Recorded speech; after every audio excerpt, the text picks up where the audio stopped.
Awesome. All right, man. Well, yeah, sorry it took so many tries to organize a time to get together to do this. I had a kind of crazy week, as I was telling you. Like, I had a bunch of shows, and then my green card got approved, which means that I can become a permanent resident here. But to finish the green card application, I needed to go to a doctor and get a physical, where they just kind of ask you a bunch of questions and stuff. And one of the questions they asked me was like, do you have proof of being vaccinated for all these things, like measles, mumps, rubella, up-to-date tetanus shot, flu vaccine, COVID boosters, all that shit.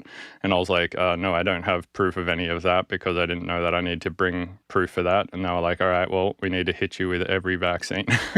So they gave me a bunch of vaccines, and that knocked me out for a couple of days. But, worth it, I guess, to become a permanent resident here. I guess you waive a lot of rights to to become a permanent resident here as an immigrant, that's for sure. Yeah, I hope that goes through for you, man. I hope so too, yeah. But that sounds like a lot. And did you have any vaccines before, and you just these are all twice, or exactly, yeah, I've had all of these vaccines before. I just didn't have proof that I had them before, and so they were like, well, we need to make sure that you've had them, so we're just going to give them to you again, which is whatever, it's fine. Better double up on them. Yeah, I mean, my want to be a permanent resident in America beats out my non-desire for having vaccines twice, I guess. Well, before we go too far, why don't you introduce yourself, tell people who you are and what you do. Yeah, sure. My name is Tompu. I run Saturate since 2010. And since then, we also started a few other labels, had to run other labels. And yeah, I also help artists to find their identity, or do some kind of development with them. Gotcha. What is the, I guess, philosophical backbone of Saturate Records? Is there a specific ethos or set of values that guide the artists you sign and the music you release? Or do you just kind of let the artists do their own thing and you try and find what it is that works with them? Yeah, good question. I mean, there goes a lot into that. It's basically, it started as a curation, right? I think my main thing with music is curation. So I love to listen to music and pick out music and talk to artists. And so basically the sound that Saturate has is what I like to play on the dance floor, right? So, but when you're speaking of ethos or mission, or rather what's the philosophy behind Saturate, that goes, I guess, a bit deeper. But yeah, it's mostly basically do-it-yourself ethos. We started with nothing and did everything on our own. It was kind of a collective in the beginning, but it ended up. I ended up doing the work, so it stuck with me. And basically, it's do-it-yourself and learning by doing, and some kind of, I don't know. There's some politics, but we rarely speak about them. But the team is pretty, I'd say, underground, do-it-yourself, build stuff. You could say leftist or something like that. What would be the advice that you give to somebody who, because you Saturate is like a pretty heady, niche type of label. You release a lot of like heady bass music stuff, and I think a lot of the people listening to this podcast are making that kind of music. So what would you say your advice to somebody in 2024 is making sort of headier bass music is to sort of move forward in their career? Like what kind of advice would you give them for releasing music and trying to get their name out there? Well, first thing is write a lot, right? Make sure the music is good, obviously. Yeah, and you get better by writing more. It's practice. It's a lot of hours that go into the craft. but don't be afraid to even put out your trials and errors. Don't get like overwhelmed by perfectionism, because it's a hindrance for a lot of producers, because they think they're not good enough. But how would you get feedback if you're not open, or if you don't have like a feedback circle that you can get feedback from? And the best way to improve, I think, is to listen to your peers and send out music, get feedback on your music, and see how people react. In the ideal case, on the dance floor. So it's also nice to maybe get a spot at a local bar and just try out things and practice. And then let's say that somebody feels like they've put in all of that practice and they feel like they're at a pretty good spot with their music. What would then be your advice, like at that point when they're perhaps like slightly further on in their career and are making what they consider to be like the best music they've ever made and all that kind of stuff? Yeah, I mean, get it out there, right?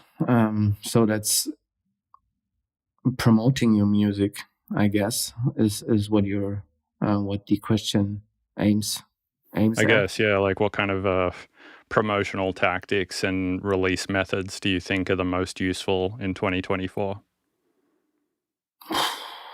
Yeah, I'm always telling people they should do what they're comfortable with. Not everyone needs to be a TikTok star or something like that. If that works for you, if you're like an extrovert, or if you like recording video, I think it's probably common knowledge that right now the algorithms, they prefer personal videos of you.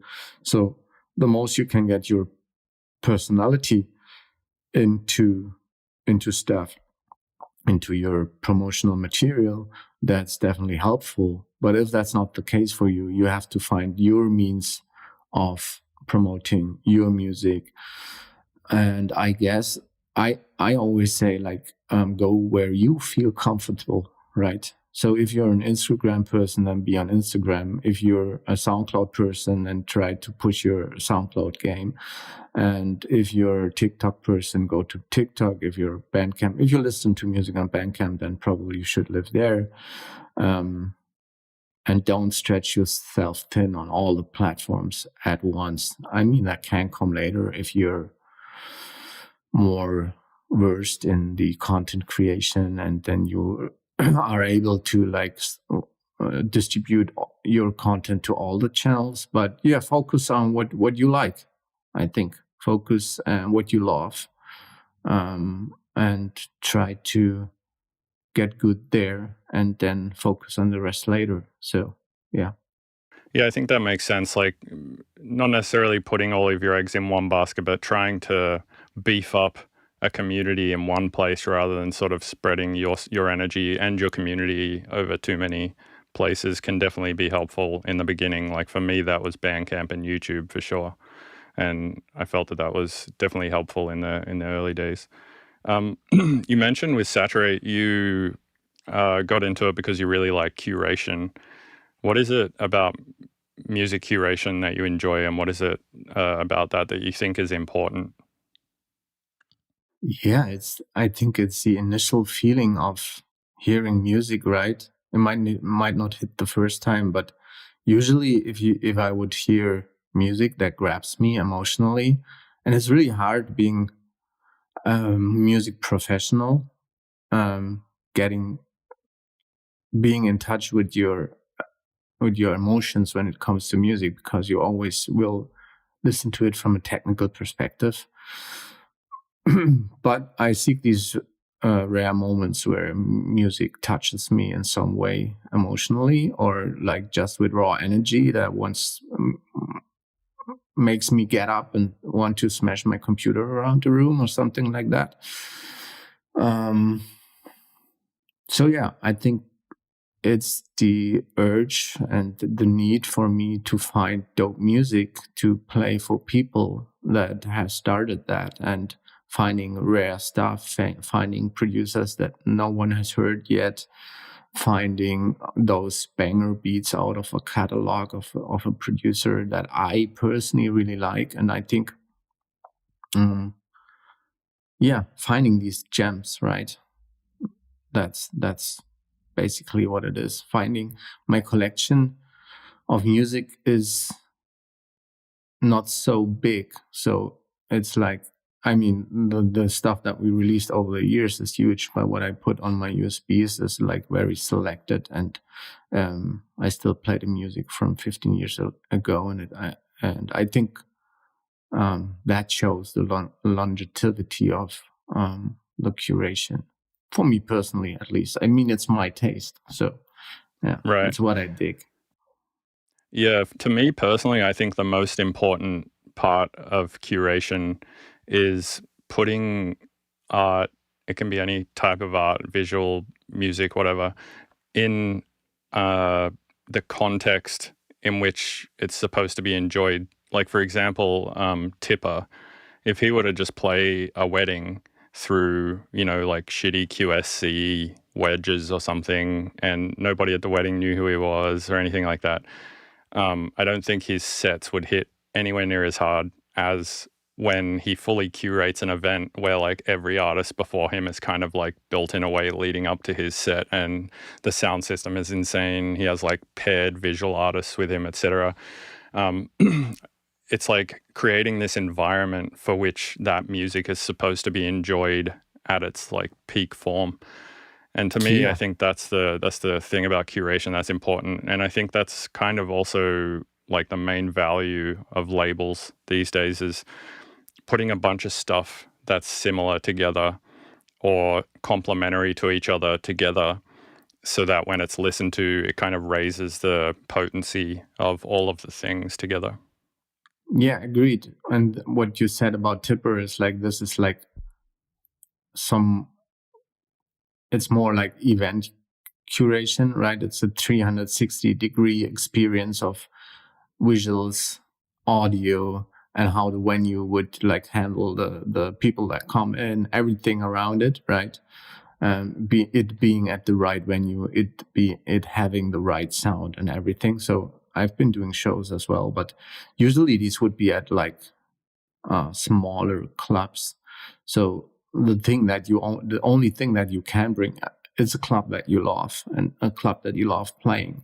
And the only thing that you can bring there is like the music. So you would not be doing, I mean, the events here have no fancy, or back then had no fancy visuals and no fancy production. It was like just a rave cave with banger music. And kind of similar it is with like, let's say you have to curate a vinyl. So that comes with limitations, right? Vinyl has a certain depth of music that it can hold. It has brings limitation in the bass, and then I usually would go that way, that the music is on the vinyl is the way I would play it in a DJ set. So in a DJ set, you usually would not jump from one key to the furthest key that you have, but rather so it flows nicely with each other and complements with each other, as you said. Yeah, that's an interesting thing. Something that I feel like a lot of people listening may not know about vinyl, because you would probably only know this if you've actually pressed a vinyl, is that when you submit the tracks to a pressing plant for vinyl, you submit them as a single audio file. So like, for instance, I just was working on some renders for a vinyl for a track, for an album that was like, I think it was like 20 tracks or something. And I had to submit them, instead of submitting those 20 tracks to the vinyl plant, I submitted them 4 WAV files that were each like 15 minutes long. And each of those 4 WAV files equaled a side and a disc. So like the 4 WAV files was like disc 1 side A, disc 1 side B, disc 2 side C, and disc 2 side D. And so there comes like some interesting things that you can do there. Like you can actually mix it like it were to be a DJ mix, because you're sort of submitting it in that format anyway, like as longer WAV files that are like 15 minutes long. and that's the way that it's going to be enjoyed too. It's like, it's not like when you make a mix of tracks and then you upload all those tracks to Spotify, people can just listen to it on shuffle and do all sorts of stuff. Whereas on vinyl, they can like move the needle around if they want, but generally people are going to press play on the start and listen to the whole thing. And so yeah, there comes like an interesting possibility there for or an opportunity to create like a DJable or like a mini mix basically. And you're saying you do that when you press vinyls? No, it's basically when I put together the track list for the vinyl, I would throw them into my DJ software and then I would make a mini mix out of it. But on the vinyl, I would press it as single tracks. So I'm not taking the music of the producers and doing a mix from me, but rather just to enhance the playlists, like to make my curation better. I see how they work in context and how I think the way of maximizing that is playing them together and seeing what fits, right?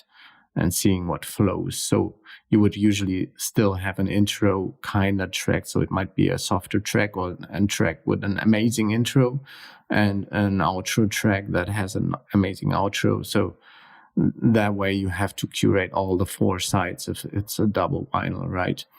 Interestingly, the part with the it is true that it goes to the plant as one track per side. Same with CDs and same with tapes, right? But usually the master house would take care of that. So it's interesting that you were doing that on your own. So you delivered the vinyl masters directly to get cut the lath, or how did that work? Yeah, so they gave me like a spec sheet and they said like it has to be this dynamic range, everything under 300 hertz has to be in phase. Don't have like any subs under 20 hertz, don't have any like really high frequencies over like 20 kilohertz, and just like a bunch of these things. And yeah, I mean, this would, I think, would be the fourth vinyl that I've done, and every single time I've had to do that actually. I've never just given them the straight up track list. Because you master your stuff yourself all the time? Most of the time, but I don't think that's why. I don't, maybe they did offer an option to do that, or I don't know. I think, yeah, they just asked for that. They didn't ask for the tracks separate. Okay. Yeah, I remember from CD times that you had to use that specific software to deliver CDs. But yeah, I just get vinyl masters done from my mastering engineer, sent them to the plant, and I guess they put that file for me together because I deliver them single tracks, and then I tell them how long the pause should be. Basically, that's composing the sides per vinyl, right? But yeah, never had to do full files for vinyl. Had to do that for CDs, like way back then. I mean, who does CDs nowadays? I don't know. Yeah. So how do you balance the creative freedom of your artists with the commercial realities of running a record label? Do you think that there's a tension between art and commerce, or can they exist harmoniously together? Well, that's quite a philosophical question. I mean, I personally have no tension between. I don't feel any tension between me and the artist, or the other way around. Oh, I mean the art yeah. and the commerce, like the tension between That art was being the second completely part. free and music needing to be a thing that gets sold for people who make it to be able to make it for a living, right? Yeah, I mean, that kind of ties into the discussion you had last time with the classical composer you had on the show. What is art, right? And what is pop music? I think we are all striving, at least in this sector, to make something that appeals to people, and that way it should automatically be popular. It isn't that way. I'm aware of that, but I'm not too highbrow when it comes to art. I rather have some banger beats, right? Is that art? Sure, I think so. But the whole thing of elitist artistry, I'm not sure. I come like from a hip hop background, and it's all about having dope beats, playing them in the club, and as it's popular, it sells. Hopefully, right? It goes hand in hand. So it's the same with you, like making dubstep. It's fun, right? It's not necessarily always that what you want to do, but it's fun to play, and um, you're giving the people a good time because that's what they want, and that's why it works. Yeah, I mean, personally, feel like I'm constantly trying to balance complete artistic freedom with having a job. And I feel like sometimes I go too much in the artistic freedom direction, and more often than not, that doesn't really pay off as much as when I try to balance it with stuff that can potentially be sold in a way, whether it be through live performances at festivals and clubs, or whether it be just like higher stream numbers on the internet. But actually, I have found that the more chill stuff, like where I kind of am just making something because I feel like it's a vibe or whatever, and I'm not really thinking about making anything to play at a show, have generally done better online. Like the Spotify streams are generally better than heavy tracks for sure. And I'm guessing that's because most people listening to music um, are listening to it just like in their house while they're walking around and stuff, and they probably don't want just loud dubstep basses spamming them whilst they're just doing their housework or trying to like study or pay bills or whatever. Yeah, it's wild what popular music actually can be, right? And our stuff is so niche, it might not even pay off for like most of the producers. It doesn't pay off, and you're basically in the top tier there already. So yeah, it's like, I don't know how to put it in words, but what you said, make the stuff that you do that you don't feel it is commercial, or you do it for commercial purposes, that often might end up being the stuff that's popular. Yeah, I mean, often I'm just trying to find the center of that Venn diagram, like what can be sold to electronic music fans easily and what is something that I also enjoy doing. I'm trying to find like the middle of those two things to try and dump my effort into usually. Yeah, and I'm on the other hand, like I'm not doing the music, right? So I'm just picking the music that I like and release it and hope it works. It's not that I I have so I think so often turned down huge names um, that wanted to release on Saturate, but it wasn't just for me, which is fine, right? Which is the curation part. But I did like make commercially really bad decisions in that sense because I didn't release with these big names, or just pick one tune from them and never release more. True. What do you feel? What do you think is the main sort of goal or the the main role of a electronic music record label in 2024, where like Spotify is kind of basically the music industry now? And on Spotify, you can't even have a label on there. It's like all just artist profiles. So what do you feel like the role is now of a record label? So first of all, and that also like circles back to your, I think, first question, what I would say to someone that starts out and just has honed in on their skills and is ready to release. Labels don't mean shit nowadays. I think, and I'm saying that as a label person, right? You don't need a label, and lots of people think they need a label and they need a stamp of approval. But I mean, there's so much producers and not so much medium to bigger labels that would make sense for them to release on. So I think, yeah, first of all, you don't need a label. What a label can bring is maybe you can play to their audience, right? You can like expand your audience. You might end up on their SoundCloud. If you're a smaller artist, that might make a difference.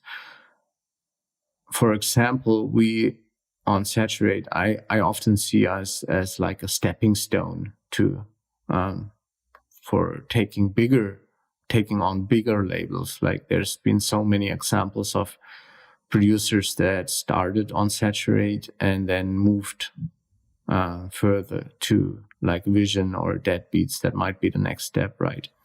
So yeah, definitely see it as a door and a stepping stone, and helping to expand your audience, to broaden your audience. And maybe you can even learn from the experience if there's anything, if we did good on the promo side or we did something different, and then you would do maybe stick to a more strict promo schedule or whatever. Or yeah, you can maybe learn from the experience. And yeah, that's basically it, I think. Yeah, I think that makes sense. With the rise of AI generated music and AI tools in general, what do you think is the future of human creativity in music? And do you think AI technology is good or bad for creativity? I'm pretty much on the same page as you. I think it's a tool, like everything. Like the same as with the discussion if you should use CDJs or turntables or Ableton or Live, or these are just tools that we use as creatives. So yeah, I think there's going to come great art out of it. In the hand of great artists, these will produce great results, and in the hands of mediocre artists, they will produce mediocre results. I think the general AI discussion is very interesting, I think, and I haven't heard. I think it would be really interesting if there was an AI that would like directly program Ableton, that you would, because like lots of that stuff has so much artifacts, right?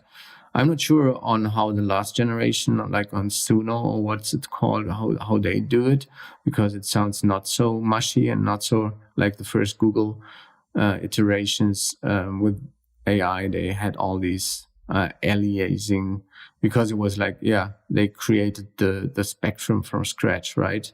So something like that, yeah. Yeah, it was already yielding interesting results, but nothing that would have been usable. Maybe just as a dirty sample or something like that, and then you would saturate it again, so it loses all the artifacts and the aliasing, or gets at least interesting.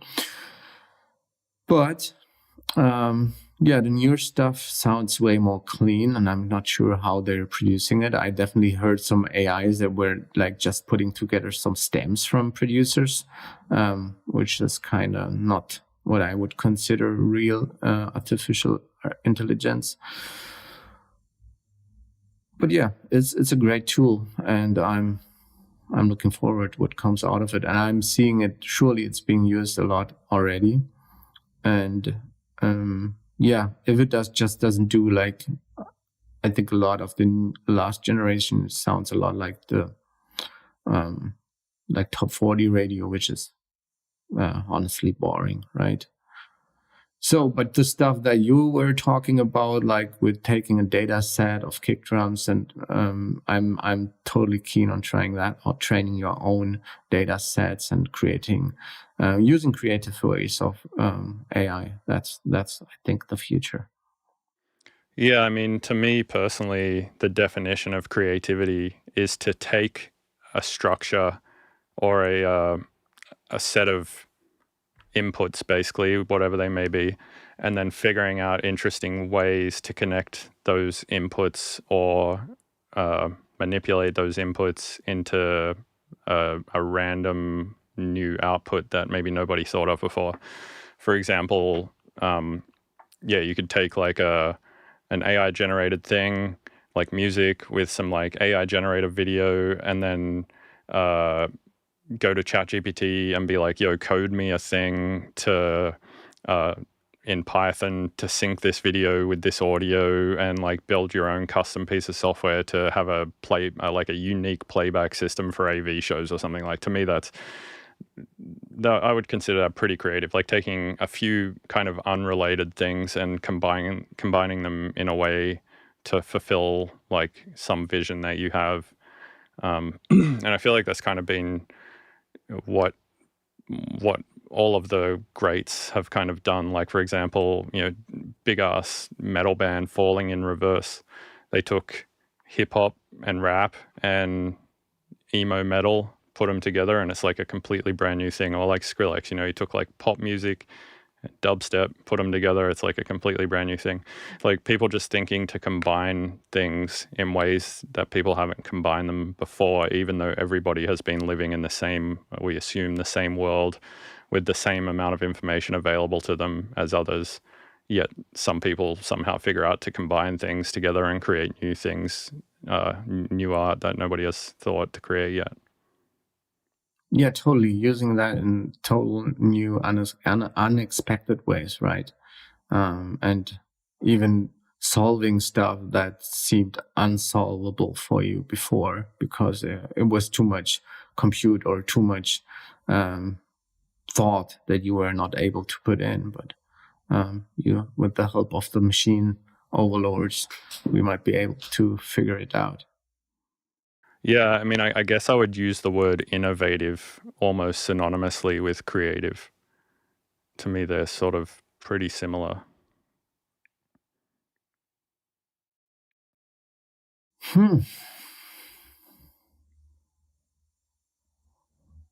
Yeah, but like doing like basic creative task, maybe like just doing a techno track, maybe. It depends. I mean, Boris Brejcha does techno in a pretty interesting new way, I think. Yeah, sure, but all the other guys, they are still creating, but not innovating. True. Yeah, I suppose. Yeah, maybe innovation is actually what you should strive for, not necessarily just to create, but to innovate. Well, I guess it depends on your goals as well. Yeah, definitely. I mean, you can still make great music with putting stuff together. I mean, that's the whole thing with sampling. Yeah. Right. I mean, and as a technique, it's not innovative. And what you do with that might not be innovative, but you put stuff. It's still great music. True. In your opinion, what defines success for an artist? Is it about reaching a wide audience? Is it about staying true to one's vision, or is it something else completely? I mean, being satisfied with yourself, I think, like being happy. Like, yeah, I think that's success in life in general. True. Yeah, makes sense. Yeah, I guess like the way I define success for myself is the amount of hours that I can guiltlessly play Factorio without feeling bad. Yeah, to each their own, right? For some, it might be the fame and the money, but I don't think that's what necessarily makes you happy. But that's just me. Maybe it makes them happy. True. Where does the name Saturate come from, by the way? That comes from my good friend Pixelord, who's a crazy Russian producer who was, I think, pretty influential in the starting era of the label. I mean, there was Pixelord, there was Herobust. I think and then was Krampfhaft. These three guys were pretty involved, I guess. Wait, Herobust started on Saturate? I don't think he started, but he released two. I mean, I think the catalog number 2 or 3 is from Herobust. Yeah, he released beats back then, though. He didn't make dubstep, and a lot of people wanted to it was pretty glitched out beats that were like in a la walk, in how do you say, popular at that point in time. And they were pretty swagged out and still with this Atlanta style.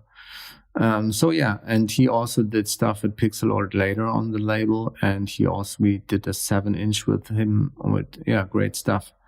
Actually, you might even like it.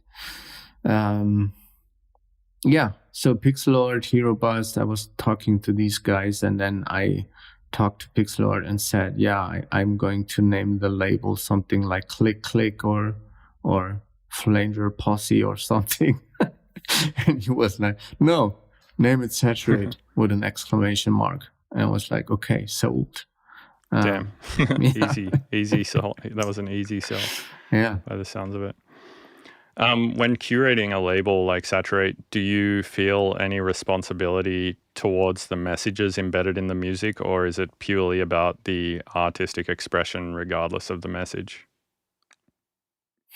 A good question. We mostly release instrumental music, so that makes it easy. But we rarely do release vocal music, and I definitely then check in with the team because, I'm no native speaker and I'm pretty versed in slang, and I often use slang wrongly. So also sorry to your listeners. But I asked my team that might be, there's a few native speakers in there and they might understand the lyrics better in the details. So I asked them if they find something, if it's something offensive or something weird. But I try to understand the message, and we are not releasing anything super aggressive. It might feel aggressive to the normal population, but we're not doing like rhythm or any super hard stuff. So usually the message is,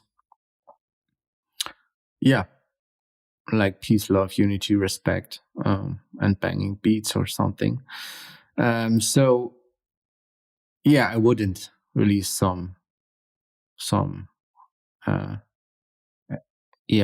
you put it, what's the right word, some gore or some sexist or racist or whatever stuff, right? So that wouldn't fly on the label, never. Yeah, that's good that you have like a filter there for sure, and that you're putting in the effort to check with other people to get like their ideas on it as well. Yeah, I rather think music should be, for the most part, uplifting. I get people also like aggressive music to relax, so that's another thing. Like people relax to death metal. That's fine, and I also prefer like the heavier beats, right? But it still puts me in a better mood, and I think consuming all that really bad stuff is not putting me in a better mood. Yeah, good point. Same. Do you ever think about the legacy of the music you're releasing, and how much do you think about how Saturate will be remembered in the long run, or are you just trying to focus more on the present? I don't really think about it, but I was like, for example, with the conversation you had with the classical composer, that made me really think about G. Jones and Ephraim and how highly I rate their music. So I'm happy to have been a part in the legacy of Greg's music, right? Because we released his debut LP. So I think if at all, if an alien race or the AI would, that's another point on that discussion is like how to rate music, right? There is no better music or worse music. It's also subjective. But if an AI or an alien being would be there to judge the music in like 50 or 100 years and say, okay, that has substance. I personally think that would rather be D. Jones or EPROM's music than modern contemporary classic music. But that's my opinion, I guess. But yeah, then I would be part of the legacy. But it's not important for me. But I would be happy if there's some kind of sustainability in it. And I think it's quite futuristic and modern. But at this point, I also think that, so it's music for the future, right? It's music for the next 10 years is what I consider. It's not going away. The hardcore continuum is what's hot on the dance floor.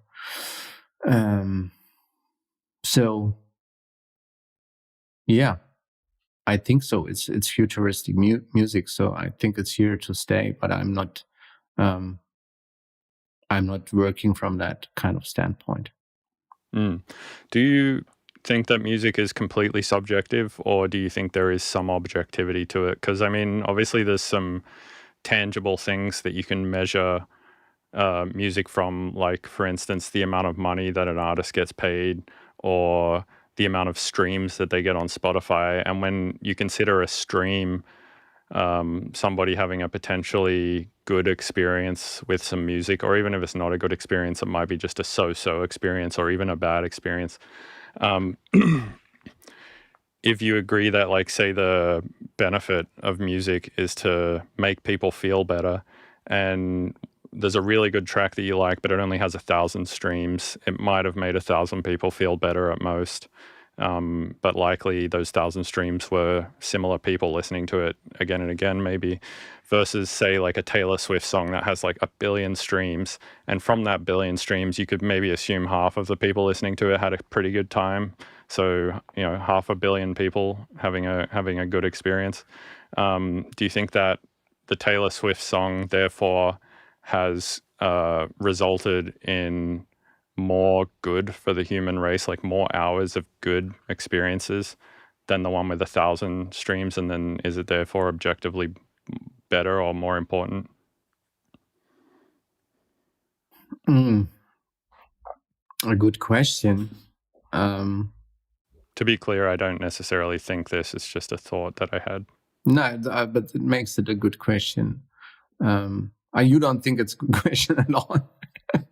I think it's an interesting thought. I don't necessarily agree with it, but I mean, that's one thought that I've had, that if a piece of music or an artist has resulted in more hours of human beings having good experiences, that it makes it objectively more important or better than a piece of music that has given less good experiences to less human beings.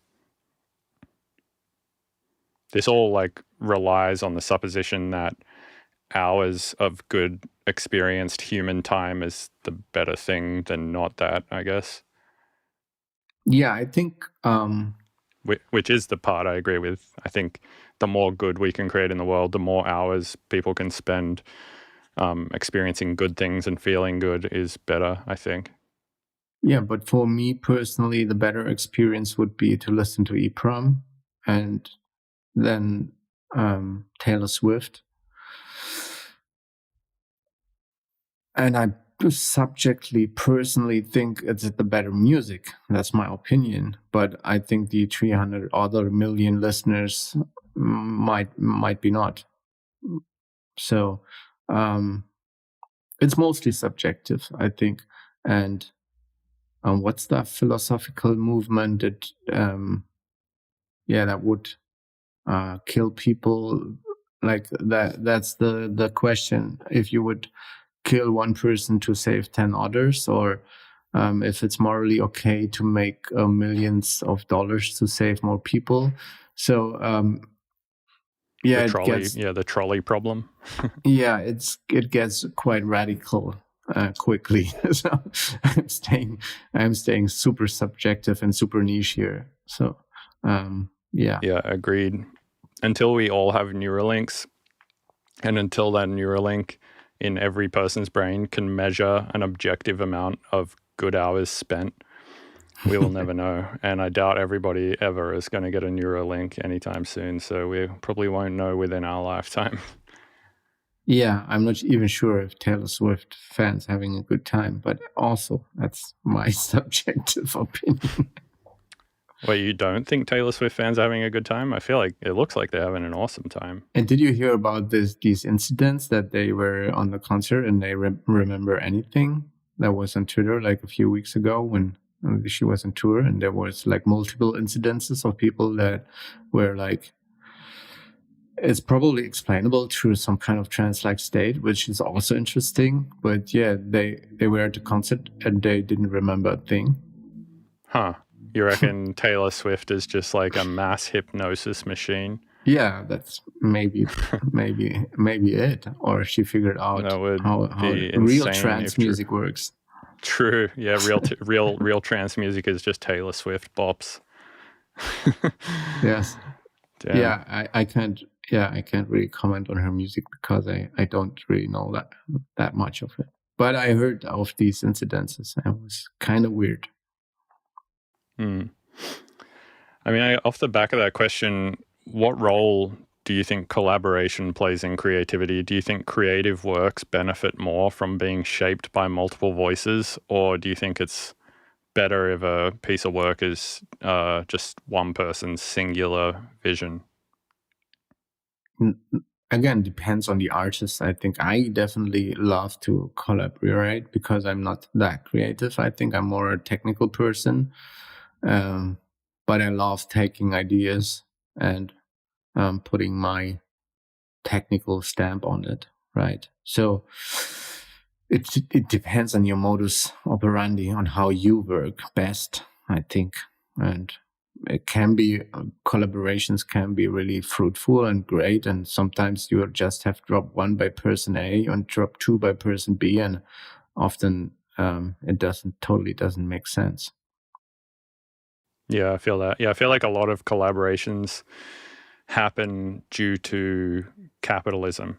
People are like, if we work together, both of us will get more streams, both of us will gain more fans, and therefore that's a reason to do it. Yeah, definitely. I feel like honestly more collabs happen because of that than because two artists think that they can make something cool together. Yeah, it's like that was the thing in rap like 20 years ago. Like you would buy a feature from, you would be a German rapper, you would buy a feature from, I don't know, like what you could afford. True. And same with like Jamaican MCs that you want on your dub plate, and then they give you a shout out, but that shout out would be like £1,000 extra, right? So yeah, that's a collaboration that's purely and monetary based. Yeah, that makes sense. Well, it was good to have you on the podcast. Where can people find you? What's the best place for people to go to find Saturate or you in general? Yeah, I'm not really happening on the internet personally, but people should definitely check out www.saturaterecords.com and Saturate Records in general everywhere. And yeah, I would also be happy if people would check out our artist development program if you're a striving artist and want to get help on your struggles, then you should check out that one on our website. What is the program called? It's basically the artist development program. So that's the name. Wait, how does that work?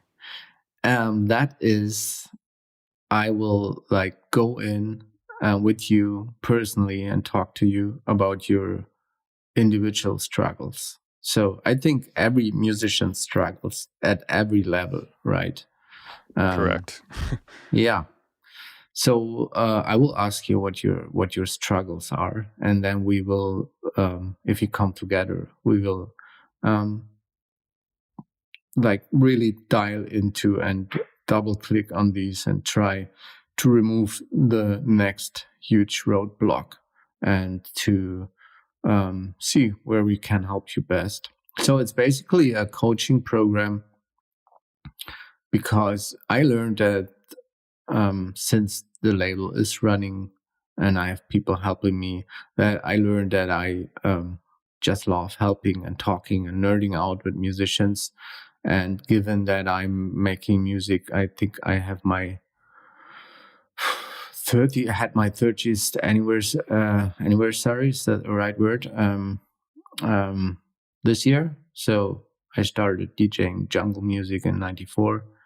And I've seen it all, right? I've seen there's like patterns of the same mistakes that people have, or the same struggles, or that goes there's such a wide range of stuff, so there's no one cure for it all, right? So some people struggle with promotion, some people struggle with mental health, some people struggle with production, especially when starting out. So you have to see what the issue is, and that's what we are trying to do. And does that program cost money, or can anyone just sign up and you'll help them? We do a lot of free work on the server, like we do feedback streams, for example, like you can join. So there's heaps of resources that you can get on our Discord, or joining the feedback streams, or getting feedback on the server. I do like a free call with you where we will evaluate your issues, but when you join the program, then it will cost surely. Gotcha. Well, awesome. That sounds pretty useful, definitely, to somebody who's like unsure how to get to the next spot. I think that's great that you do that. Thanks. Well, yeah, awesome to finally chat, and yeah, appreciate it. Thanks for coming on the show. Nice one. Yeah, I appreciate you a lot. Like, I've been listening all the podcasts, so it's been an honor having the chance to talk to you.